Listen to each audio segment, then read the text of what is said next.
Hello, my dear students, and welcome back to another IELTS lesson. I will be your teacher for today, and my name is Miss Tessa. So, today we are covering one of the key skills that you need to have to pass the IELTS exam. That skill is called paraphrasing. Now, this is crucial for both the speaking exam and the writing exam. So if you don't paraphrase, you won't get more than a 5 on your vocabulary. So let's not waste any more time. Let's get into it and let's go to my classroom to learn how to paraphrase. Let's go. Hello, my dear students. Welcome to the classroom and let's get right into it. So, of course, first of all, we want to really clarify what is paraphrasing, okay? Now, paraphrasing is just repeating the same thing but with different vocabulary. So basically repeating what somebody said but with different words. Let's take a look at some examples here. So, for example, I like to ski. I enjoy skiing.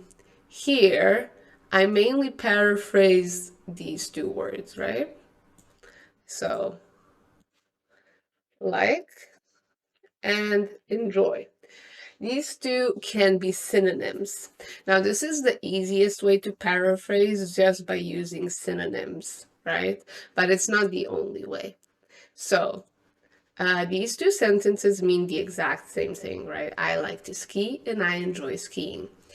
Which, when paraphrasing, that's the most important thing, that you keep the meaning of the sentence the same. And as you're going to see in the second sentence, it doesn't have to be word for word, and it doesn't have to be the same sentence or grammar structure. For example, here we have, it was a wonderful show, or I enjoyed the performance very much, right? These two things are saying the same thing. They are both describing a show and how much they liked it. That's why this is also considered paraphrasing, even though it's not so obvious like in the first two sentences. And then we can also take a look at this. Here we have, he studies so hard, or he is a diligent student. Again, two different grammar structures, because here we have a verb and an adverb, okay? But here we have an adjective and a noun. Now, study hard and diligent student basically mean the same thing. Again, these two sentences mean the same. So that's why they are considered paraphrasing. Okay. And basically that's a little overview of what paraphrasing is. But now let's talk about how can paraphrasing actually help you in your IELTS exam and why is it important? So here I have a pretty classic overview of how you get your score, right? This is, for example, for the speaking part, but these criteria are also in the writing part. Now, I want you to pay attention to lexical resource. Lexical resource, just a fancy way to say words and vocabulary. One of the main criteria is that you can paraphrase. And if you can't paraphrase, you basically get a 5 in lexical resource if you don't paraphrase at all. This is why it's important to master this, because it's such an easy way to boost your score. As you can see, for example, here, these are the criteria for the speaking exam. Like I said, this is also in the writing exam, but for a 5, attempts to use paraphrase, but with mixed success. Even here, you need to paraphrase a little bit, even if you can't do it. For a 6, generally paraphrase it successfully, right? So for a 6, you need to paraphrase most of your sentences correctly. And then for a 7, uses paraphrase effectively. Like I said, these are very important criteria. So pay attention to this. Okay, now that we've established why this is important, let's go ahead and see how you can use this in your speaking and writing exams, because they have different uses in both exams. So, first of all, let's talk about speaking. And you're gonna be paraphrasing in all 3 parts. So part 1, part 2, and part 3. And this is pretty constant. You're gonna be doing it all the time. So let's see, part number 1, let's do some examples. This is a pretty common question for part number 1. Where is your hometown? Or just questions about your hometown in general. So instead of saying hometown, for example, you can say the place where I grew up, right? So this is the way that you can paraphrase effectively in speaking, right? Instead of saying, oh, so you don't want to say, my hometown is in blah, blah, blah, right? You don't want to say this. We are not going to say this. Okay? We want to say the place where I grew up, right? So, or you can even just say something simple like, oh, my city or my town, right? Just don't use the exact words that the examiner used when they were asking the question. For part number 2, you will often have something like this. Describe a person from your family that you look up to. So here you don't want to say the person in my family that I look up to, right? Sorry. Uh, okay. So the person in my family that I look up to. No, that's basically the same vocabulary as what the examiner used or what's in your cue card.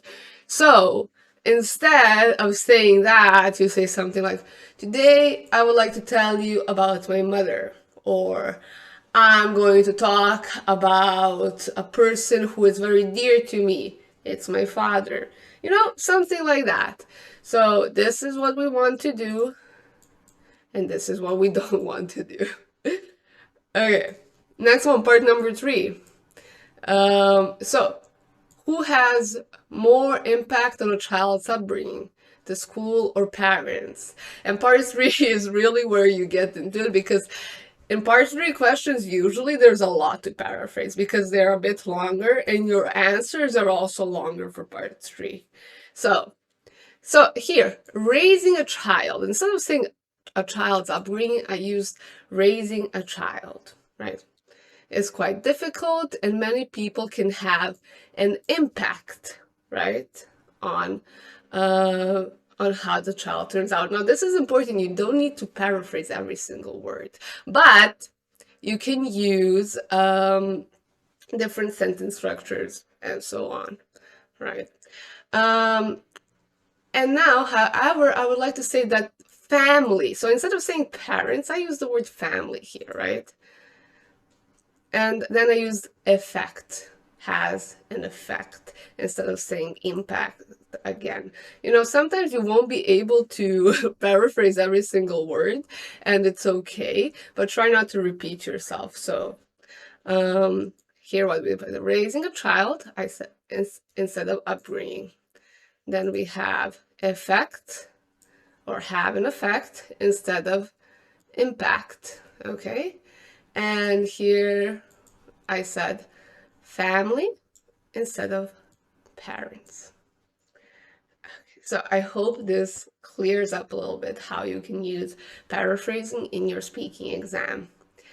You can practice this pretty much alone. You don't need a partner or a teacher to practice paraphrasing, actually. So just record yourself when you are speaking so you can listen back to it. Okay, that's a speaking exam. Let's talk about the writing exam, because I know that this one is also pretty hard for a lot of students. And you have to understand that in the writing exam, paraphrasing is also absolutely necessary, because the introduction always, always has to contain the paraphrased version of the task. So the thing that they tell you, you need to paraphrase that in your introduction. Okay? So for task 1, your introduction is only the paraphrased version of the task. Okay? So that's your whole introduction. You don't need to add anything else in your introduction, just paraphrase the task. And for task 2, the paraphrased version of the task plus your answer or opinion. So pretty much the same thing, but you also need to answer the question from the task. As you can see, you always need to add the paraphrased version of the task. Okay, let's try it out. Now I know I haven't exactly taught you how to do it, but you can pause if you want. If you want to see how you do, you can pause right now and try to paraphrase this exact sentence. The graph below shows the average daily sales of selected food items at the Brisk Cafe by season. You don't have to look at the graph, okay? Don't look at the graph. Just pause, try to paraphrase this sentence alone. Okay, welcome back. So, now I'm gonna show you how I did it. So let's take a look here. So here they use the word graph. I said the bar chart. Okay, so I used bar chart instead of graph. And then they used shows. I used the word depicts. So I said the bar chart depicts the average, and then I used number of certain food products sold, okay, which is sales of selected food items. Okay, I didn't change the word average because again, you don't need to paraphrase every single word. You don't need to try that hard. If you can paraphrase something, it's okay. But for most of it, you're gonna want to paraphrase it. So, number of certain food products sold instead of sales of selected food items. And then I used on a daily basis instead of just daily. Okay? And then I of course I didn't paraphrase this. You don't paraphrase names. Okay? No, don't paraphrase names. And then here they said by season. Which color didn't we use? Okay, yeah, here they said by season. I decided to say the data is categorized by time of year. So instead of saying season, I said by time of year. And I made a whole new sentence so the grammar looks nicer. Okay, so this is what a high band introduction for task 1 would look like. As you can see, it's only paraphrasing. Nothing else. You don't need anything else in your introduction for task 1. So now let's move on to task 2.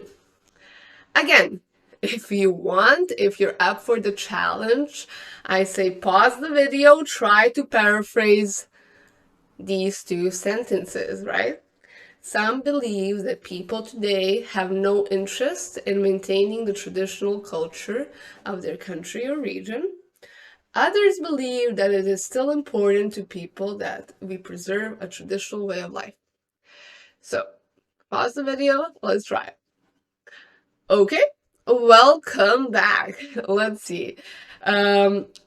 I hope you did well. I hope it wasn't too hard. Let's see how did I paraphrase this sentence, or these 2 sentences actually. So, I started with, in today's modern world, this is simply a stylistic choice, right? And here I said, instead of saying some and others, okay, I decided to describe it with many individuals and a substantial number of people.